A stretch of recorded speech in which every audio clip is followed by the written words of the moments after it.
host at the Moose. They're celebrating 5 years next month. Let's keep it going for John Stannard. Oh. Keep it going for Ray and for Ira and for all of yourselves coming out here fighting the bugs. I borrowed somebody else's bug spray. Did you guys get some? People in the back, all right. Good to see you there. Yeah, I was in there like ordering a drink for myself. I got an old fashioned coming, and I was sitting there. I'm like, I don't want to go in there again. I'll just drink Ira's beer. So I had to get Ira's replacement beer. And then he shows up in there, and I thought he was on stage. He's like, "You're up, man." So we're here. No. I also love. Oh yeah, I'm your what, token white of the night, right? Ray, you don't know. She could be like from Slovenia or something like that. No, but I'm actually Italian. My mom's name is Manicha. But no, one of my favorite things is going to comedy shows and bringing Ira with me to the whitest town possible. And then everybody, when we're at the show, they walk up to him and say, "You must be the comedian." Yeah, they're usually right, but well, no, that was the case. Now I'm glad to be here. This is like, I think, my fourth time here. The first time I came here, I was with my girlfriend, and I didn't even know I was on a show later that month. I'm like, I've been here before. But I'm a boxing trainer, you guys. That's my day job. I've been boxing for 21 years.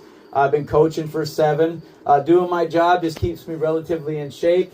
I get to make my own hours, and I get paid to punch children, you guys. It's pretty great. I got no complaints.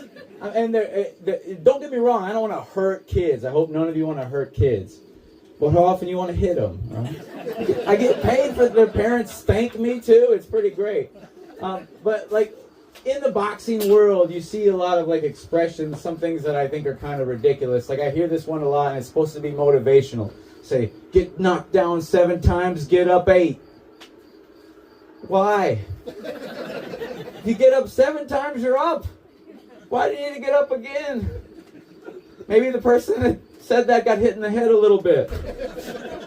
I don't know. But I was at my gym coaching the other day, and I see right out front of the gym is the lady across the street at the park in full workout gear, headband, armbands, everything like that, walking backwards. And my first thought was like, oh no, is this one of these new like weight loss trends? Walk backwards, walk the weight off twice as fast. And you reverse your odometer, your wrinkles disappear. I've heard so many ridiculous claims. I grew up in the 90s. I remember, like, you guys remember the shake weight? Do you know anyone who still uses the shake weight? It's like, yeah, I got that thing. Oh, no.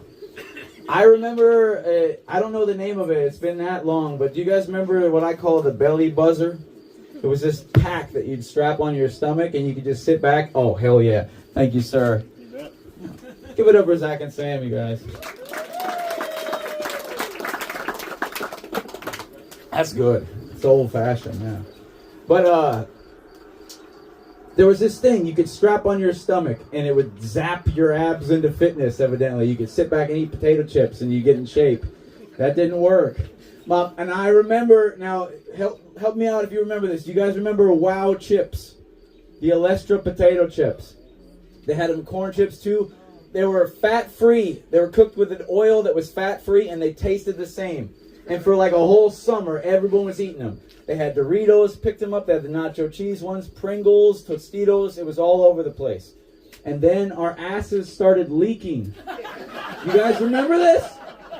But we were a different breed in the 90s. We didn't recall all those chips. We just slapped a warning label on them. It said on the bag in the grocery store, caution, may cause anal leakage. And we bought that shit anyway. We're like, just a little bit, it's okay at the party, it'll dribble, it's all right. Oh, no, I remember growing up in the 90s, I remember one of the things that I did, I'm going to ask you guys because I've asked a lot of people this. Has anyone ever sold painted rocks out of their garden? This is crazy.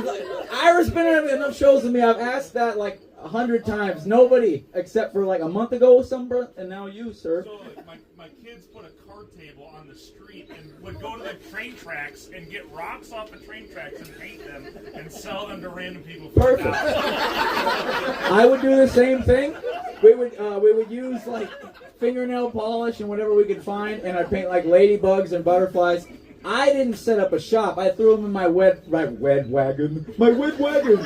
I threw them in my red wagon, and I wheeled them around. And my dad even set me up with a sales pitch. He was like, "Tell these folks these are hand painted by local artists using high grade enamel paints." I knew it was fucking lipstick, but I was a little salesman. Yeah, in 1991, at 6 years old, my first day I made $37. That was like 100,000 right now. Yeah. So, and then I was doing that, and then my buddy was like, "Hey man, I first got introduced to hip hop music, rap music, and I remember listening to Tupac. I know you whites know Tupac. Everybody does. And he had a song I like called Dear Mama. And there was a line in there where it goes, I ain't guilty because even though I sell rocks, it feels good putting money in your mailbox.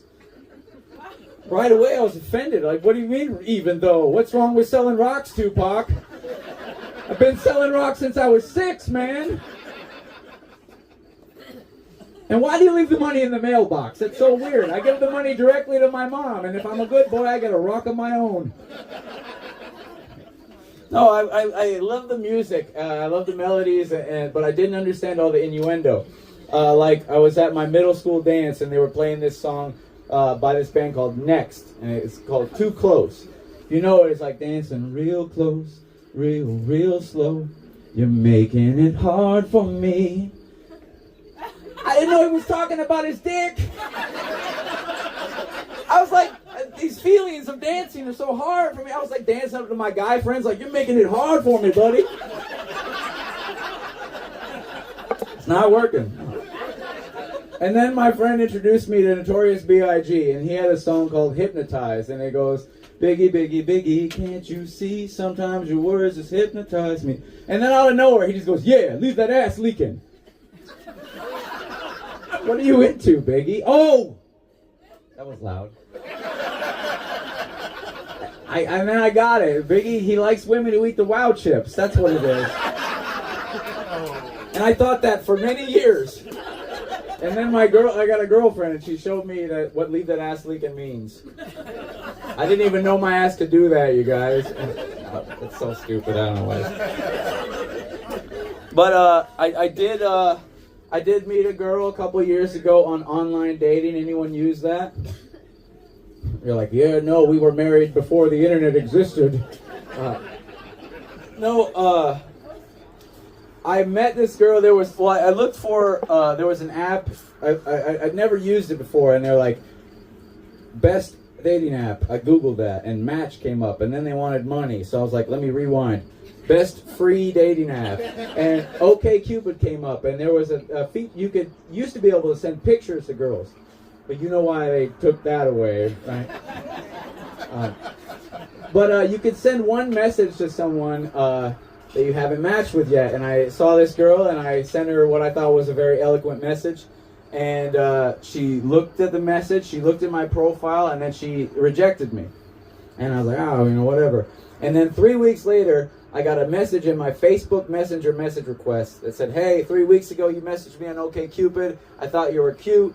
And then I swiped the wrong way. But I checked, and you said that you host comedy at the Moose. And I looked at the Moose's page, and then I found their comedy page. And then I found a picture of you. And then I was able to find your name, and then I found your page and sent you this message. So give it up for my stalker girlfriend, you guys. We celebrated 2 years in February. But when we first got together, after we first slept together, she's like, all right, hey, we want to be exclusive, right? We should probably get tested. When's the last time you got tested? And I said, I should probably get tested. So I went to Planned Parenthood. You guys been there before? The crickets were louder. No, I don't. Say what you want about them. They were nicer to me than my last doctor. I went to go get a sports physical, and the guy looked at his clipboard, looked at me, and goes, do you consider yourself a man? Your wife considered me a man last night, Doc. I had to I got all defensive. What's wrong with me? No, they were right away. They were very nice to me. And also I had a doctor's aide with the doctor. So the comedian and me, I got an audience right there in the doctor's office. And I'm just going there for a checkup. But I realized something about myself. As soon as I start getting laid on a regular basis, I can't help but brag about it. Like, I could have talked about fart jokes, but, telling you guys I'm getting laid. So the doctor's like, so you're here for a checkup. Are you sexually active now? And I said, as of 2 hours ago, Doc. Why'd I have to say that? There's way too much information. And then she said, okay, you have a partner now. You want to be monogamous. How many partners have you had in the last month? And I said, 1. And she said, how many partners have you had in the last year? Still 1, Doc, right? It's been slow. I'm saving myself. No. But I got an audience. I got a doctor. She's got to give me some sort of medically accurate answer. So I'm like, I'm going to ask her something. And I'm going to ask you guys the same thing. I'm not going to call you Mr. Clean. What's your name, sir? Mr. Clean. Rob. All right, Rob Clean. All right. Who farts more, men or women? Women. That was no hesitation there. Man, what have you been eating? Gassy. Gassy. I like how you added the accent on there, a little flair. All right, let's ask someone else. By the way, we got a mid-show promo for Ira's coaster. Hold on, let me pause the joke. We'll come back to the joke, guys. This is Billy Mays for Ira Ford Coasters.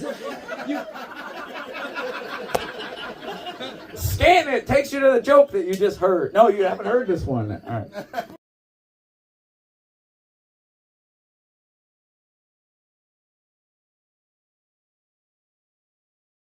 right. Well.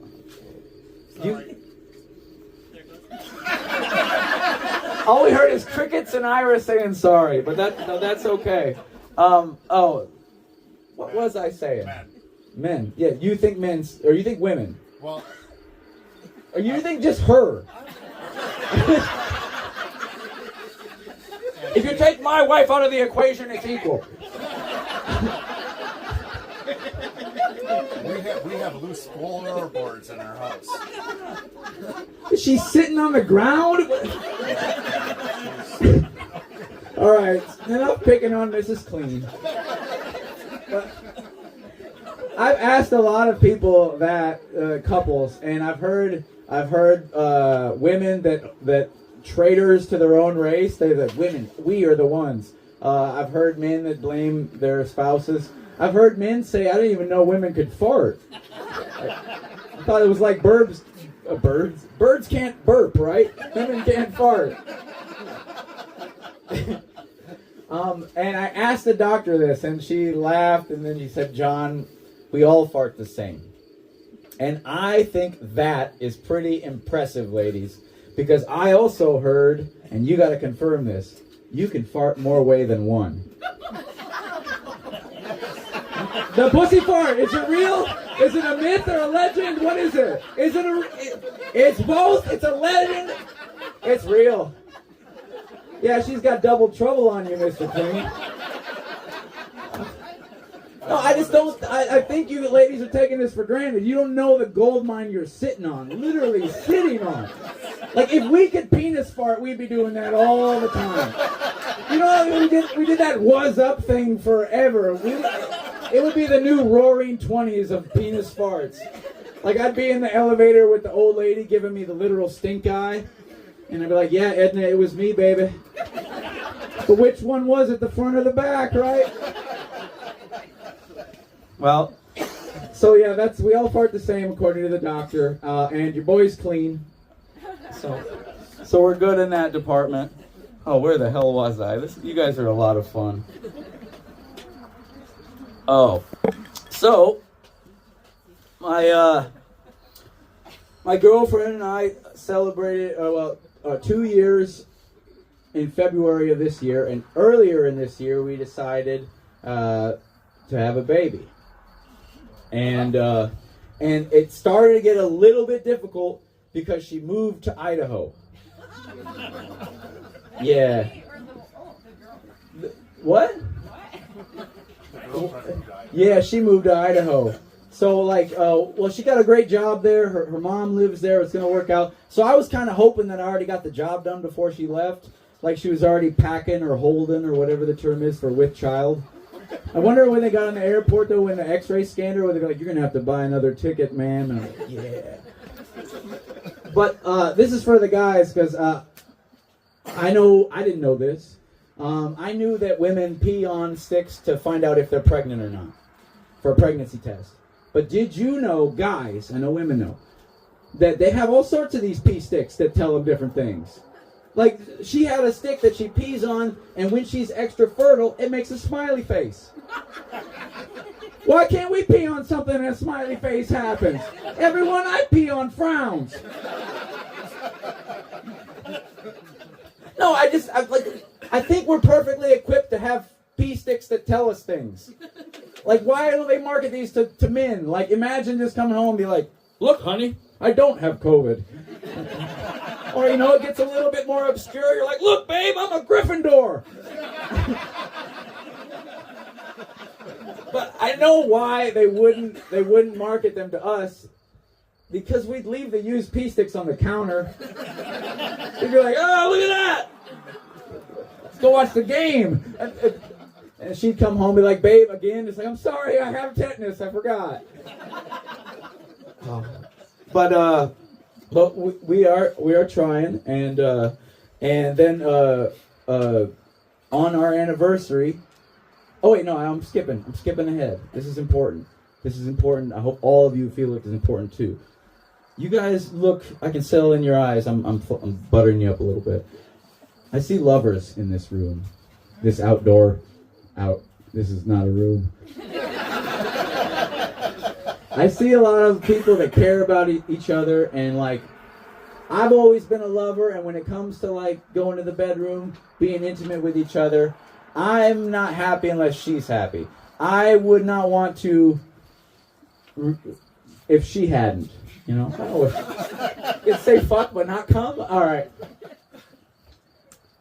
And now that a baby is potentially at stake, I felt like it was an absolute necessity.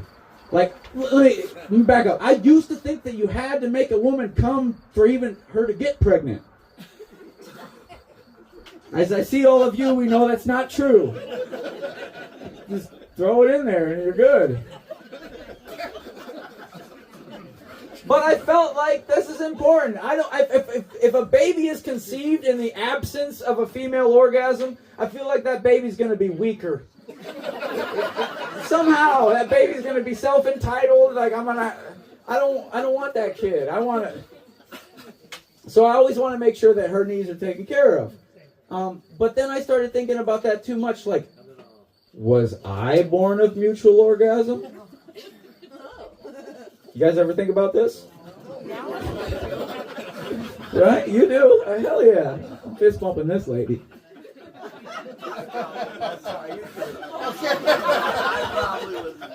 No, what can you do? How would you know? You can't be there. You weren't there yet. You were being made. Will you take your dad's word for it? Oh, believe me, son, I got your mother. No, you can't take dad's word for it. What do you ask mom? Is that like Thanksgiving dinner discussion? Mom, do you remember like 9 months before I was born? Did you come? I don't know, honey. But what if they had a product? Like something that could tell you with 99.9... Yeah, this lady's getting all my jokes. They're not that predictable. What if we had a pee stick that tells you if you were born of mutual orgasm? I want it. I want to know.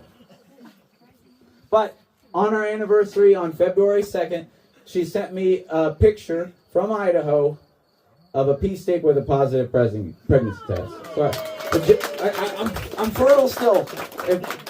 Do we get to say that, or is that just women? I'm fertile. You're fertile? You're both fertile. Yeah. We are. And what are we gonna do? When we're due. When are we due? Well, the thing was in I'll get there. All right. She's like, here, let me tell everyone else the rest of what happens here. No, so she's in Idaho, and then I was excited. I saw her in February, and I was excited to see her for our first doctor's appointment, the first baby appointment I've ever been to. I'm like, oh, I'm really excited for this. So I got a plane ticket, and I was going out there. March 17th was the baby appointment, the first one. March 15th was my flight.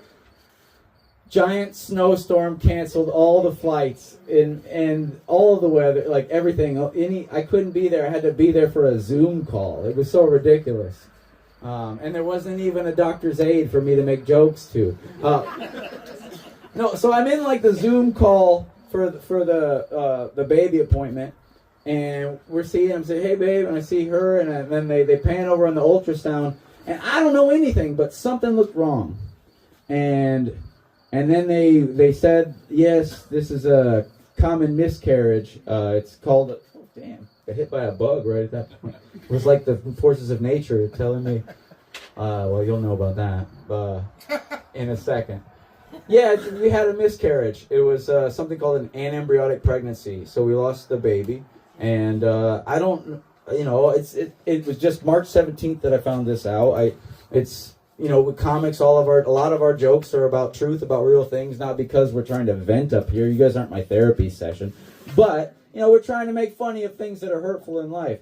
And they say that the formula for comedy is tragedy plus time, and we haven't had quite 2 months yet. So I'm trying to have a hard time making it funny yet. I'm also kind of sad that I don't get to tell that baby that he was definitely conceived of mutual orgasm. There we go.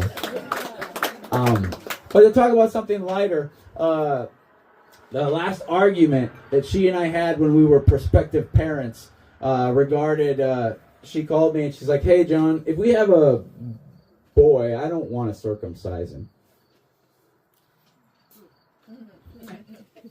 Sir, do you believe in circumcision? Absolutely. Are you circumcised? I am totally circumcised. Well, I guess that's better than partially circumcised. He missed a spot, Do you think that has something to do with your decision, though? I didn't have a decision on it. I'm glad my mom did. Yeah, I'm glad that my mom did too. Yeah. And that's the first thing I said to her when she said that to me is, but I'm circumcised. And she's like, I don't know, I'm a nurse and I saw them doing to a baby and I didn't like it at all. I don't want that to happen to our kid. And I'm like, but I don't remember that. I'm glad that it happened to me. And we shelved it for a second, but I'm like looking up like little argument tips, like trying to find like points, like somebody who agrees with me. And obviously I want my son's thing to look like mine. But I can't say that. That sounds weird. It's like, I want the baby's dick to look just like... That sounds weird. So I looked up the reasons why, and they said that the Doctors Board, the ADA Association, they're all but fully recommending it to all because they say that the health benefits are greatly outweigh any of the risks. And it's supposed to be much more cleanly and stuff like that. And then, the thing too about I want it to look like mine, but what I read was that the child thinks that way too.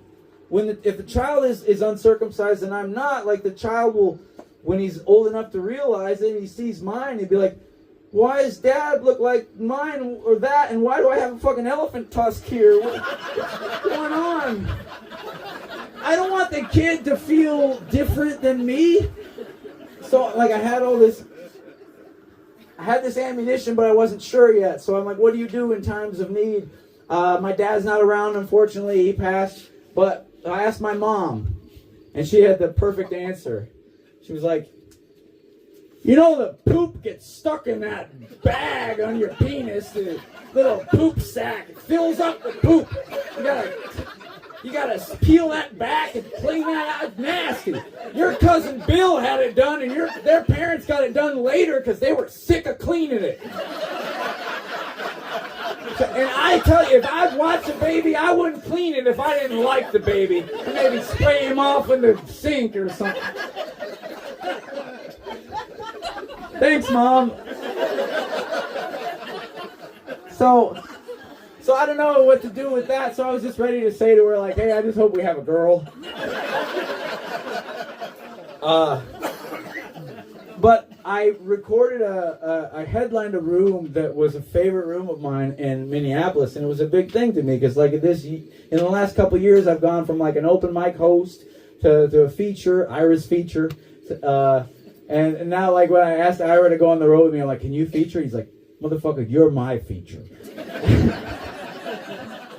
So, no, it's a big step to go from headlining doing this amount of time. Like a lot of people are scared to do 3 minutes. I am even sometimes. And oh, I lost my train of thought completely. Ira, what was I saying?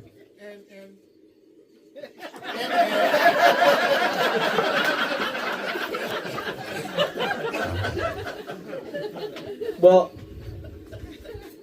I headlined this room, and I was really excited about I recorded a video of it, and it turned out well. And I sent it to my girlfriend, and I was like, hey, check this out. It meant a lot to me. It was great. And she checked it out and called me and broke up with me. She's like, why'd you talk about the miscarriage without talking to me first?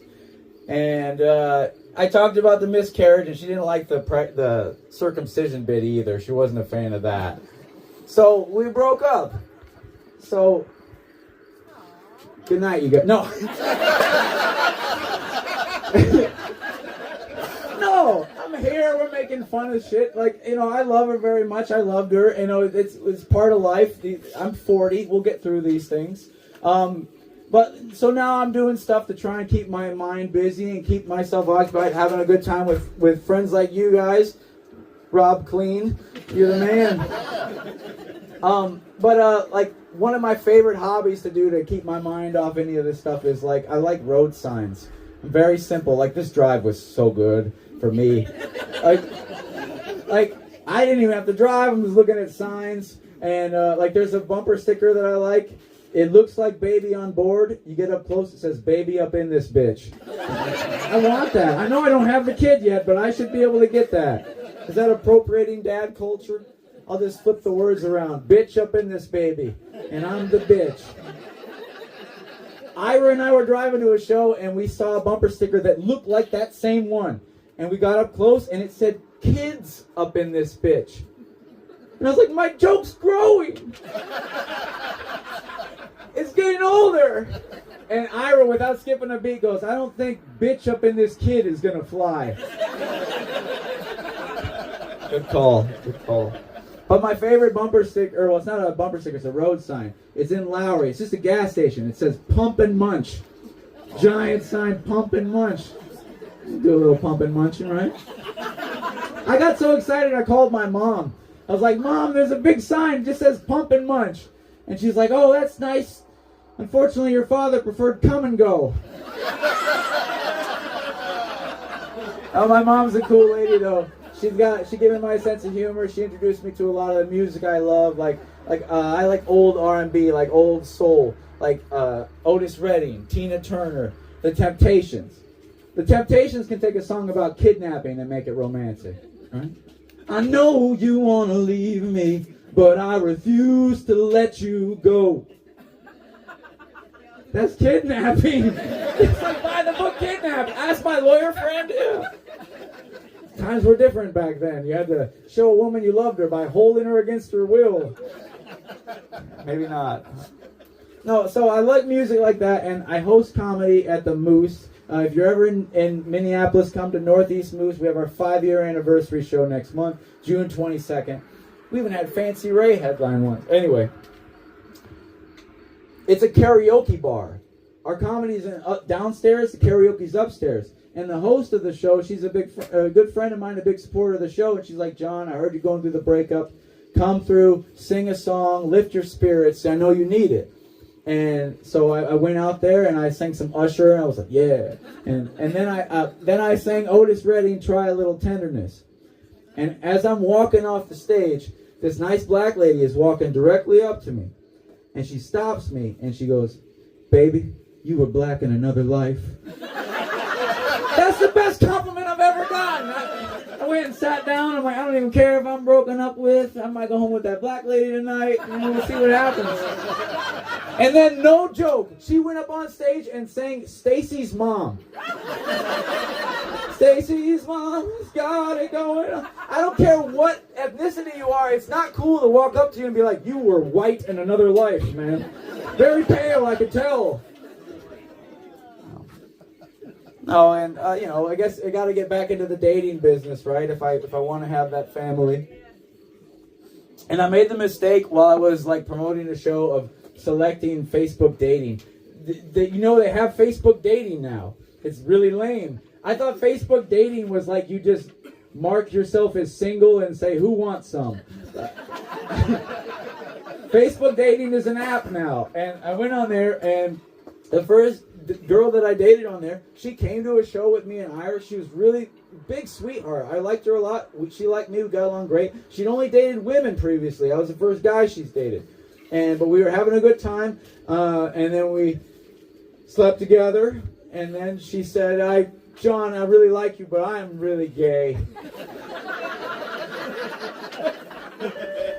And I told my buddy Connor that, who's done the show several times. He's like, dude, why are you using Facebook dating? What's wrong with you? It's like, use Hinge, man. The women on there, they know what they want more. Most of them aren't gay. And I hopped on there, and they make, when you create a profile on there, one of the things they make you put is what you're looking for, and it's categorized in one of 4 ways. I think I don't know is an option, but you're looking for a life partner, a long-term relationship, a short-term relationship, or a hookup. But I kept seeing people that are like, I'm looking for a life partner, open to short. Are you going to kill me? What's going on here? It's like, I want to be with you for the rest of your life. And so I don't know, but I know what they probably mean. They're probably like, hey, realistically, I want to find someone to spend the rest of my life with, but I'll settle for a little side, little bang action. I get it. That's, some loving. People need it. America needs love. But they make you pick a religion too, and they don't make it like. They don't live it like, yeah, I'm sort of this. I'm not really religious, but I believe in something. Like, I'm not preaching. It's like you have to pick a divination. And it was like I had to either pick I'm atheist or I'm Christian. And I'm closer to Christian. I'm definitely not atheist. I don't know what the hell I am. So I picked Christian. That was a mistake. Because every girl, her whole profile is Jesus. It's like, tell me something about yourself. Well, Jesus. Like one girl, her profile, all it said was, the way to stand out with me is to have a relationship with Jesus. And I said, what kind are we talking here? Like a long-term relationship open to short? Or... Not trying to have a 3-way with Jesus. Now that's blasphemy. I was Jesus from behind. Right? We need to see the holy light. Jesus up front. So I don't know what we're doing here. This is ridiculous. But I was gonna end with something. You know what they say, right? Get knocked down 7 times, get up 8. No, you can't be too sad about little heartbreak. This is what makes us human. This is why we know about the good times, because of the sorrowful times. And plus, there's so many people that are struggling that don't have a headlining gig at this cool spot tonight. And just recently, on the same corner of 94, I saw a homeless guy. And I gotta be honest, as I'm coming up to the stoplight, the thing I was thinking in my head was, please don't let me get stuck at the light. Please don't let me get stuck at the light. And I did, right there. And the guy walked up to me and he said, hey, can you help? And I didn't even look at his sign, and I should have, because it said, it's my birthday. And when he said, can you help, I just patted my pockets. Like, he could see over my door, and I was like, I'm sorry, I don't have anything, man. And he goes, it doesn't cost anything to wish me a happy birthday. And he was right. And I was being an asshole, and I was looking at a person, a human being on the side of the road. I don't know what they're going through, as a receptacle or as a change machine. And I'm like, you know what? I should wish this guy a happy birthday. That's the right thing to do. And I was about to. But then the light turned green. I can't be holding up traffic for some stranger, you know? So I went on. But I realized homelessness is a serious problem in America. And if I can do something about it with my little comedy set, I will. Because I saw that somebody that we know that we would have never thought could be homeless, I'm avoiding bugs here, do you guys know Kevin Spacey's homeless? You guys know who Kevin Spacey is, right? Yeah. The House of Cards guy, the alien from K-Pax. Creep, yeah. He's homeless though. He went on Piers Morgan and they're like, where do you live now? And he's like,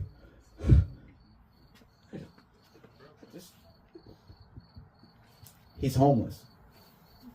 So what could I do about that? I grew up with Kevin Spacey. I know he's a creep, but he was cool with me. As a young boy. So what can I do to raise awareness or help Kevin Spacey get a home? So I wrote a song. And if you guys want to sing it with me, it's pretty simple. It goes like this.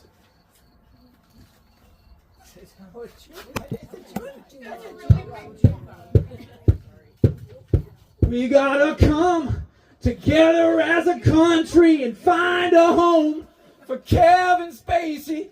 Kevin's alone without a home in some hotel somewhere. Really nice hotel. We gotta come together as a country and find a home for Kevin Spacey. Think about America. Now think about American Beauty. He was the main guy in that. He won an Oscar. One more time. We gotta come. You guys can sing it. Together as a country, find a home. I just want to see if I can get people to sing that with me. But you guys are wonderful. My name is John Stander. I am so grateful to be here with you tonight. Back there, we're starting to GoFundMe for Kevin Spacey. You guys can support that if you want. Help him find a home. But do stick around, say hello to us, grab another drink if they're still open, or get one for next time if they aren't. But Ira's selling weed gummies and coasters. If you're afraid of the law, get the coaster. And if you don't believe me after a couple uses, it's the best dang coaster you've ever had in your life. And it's a conversation piece. Somebody comes over your house like an in-law and you don't want to talk to them, be like, scan that, watch it. Leave me alone. You guys are lovely. I'm John Standard. Thank you so much.